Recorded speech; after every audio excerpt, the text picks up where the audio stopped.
Elang betina adalah ibu teladan yang mengurus anak-anak mereka dengan cinta. Sebelum bertelur, sang induk menyiapkan sarang di bukit-bukit tinggi, sedang di bawahnya terbentang jurang yang sangat terjal.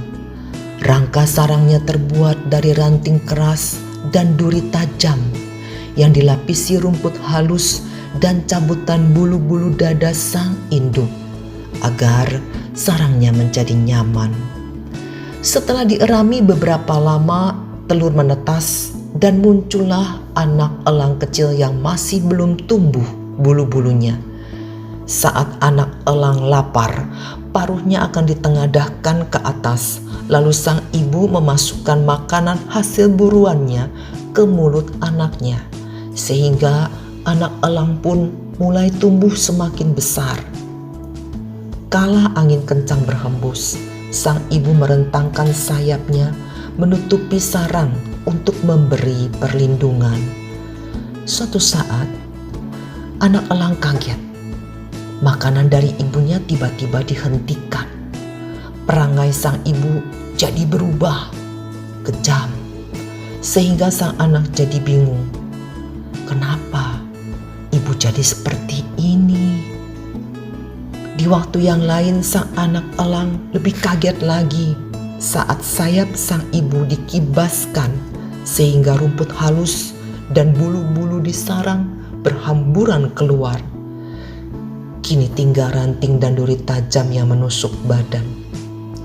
Ibu, tega nian kau melakukan ini semua kepada anakmu. Anak elang semakin kaget lagi sewaktu ia diusir dari sarang dengan didorong keluar sehingga jatuh terjun melayang. Ibu, kenapa mau kau bunuh anakmu sendiri? Namun ketika si anaknya itu hampir menyentuh dasar jurang, sang ibu menyambar dengan cepat dan menyelamatkannya. Demikianlah dilakukan berkali-kali. Sang induk mengangkat anaknya naik, lalu dari atas menjatuhkannya kembali. Sampai suatu saat, anak elang mulai merentangkan dan mulai mengepak-ngepakkan sayapnya untuk bisa mulai terbang sendiri. Melihat ini, induk elang dengan riang gembira mengajak sang anak terbang tinggi, tinggi sekali, sampai naik di atas awan. Raja Wali muda mulai belajar berburu mangsa binatang yang jadi makanannya. Setelah semua itu berlalu, barulah anak-anak elang sadar bahwa induknya selama ini sedang mengajarkan tentang kerasnya kehidupan ini.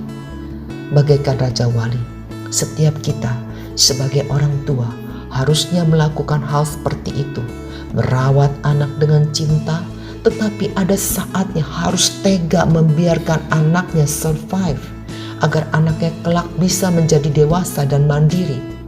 Ibrani 12 ayat 10-12 berkata, sebab mereka mendidik kita dalam waktu yang pendek sesuai dengan apa yang mereka anggap baik, tetapi Dia menghajar kita untuk kebaikan kita supaya kita beroleh bagian dalam kekudusannya.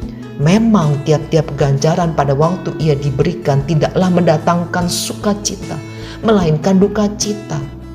Tetapi kemudian ia menghasilkan buah kebenaran yang memberikan damai kepada mereka yang dilatih olehnya. Sebab itu, kuatkanlah tangan yang lemah dan lutut yang goyah. Saudara, dalam kehidupan kadang kita berteriak, Tuhan, di mana Engkau? Kita seperti dibiarkan sendiri. Padahal pada saat itu Tuhan sedang mengajarkan kita untuk bisa terbang mencapai level lebih tinggi lagi. Bukankah tidak ada kenaikan kelas tanpa ujian?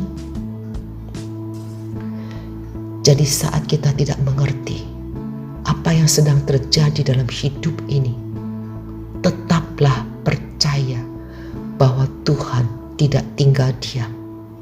Dia punya rencana indah dan akan memberikan yang terbaik bagi kita, anak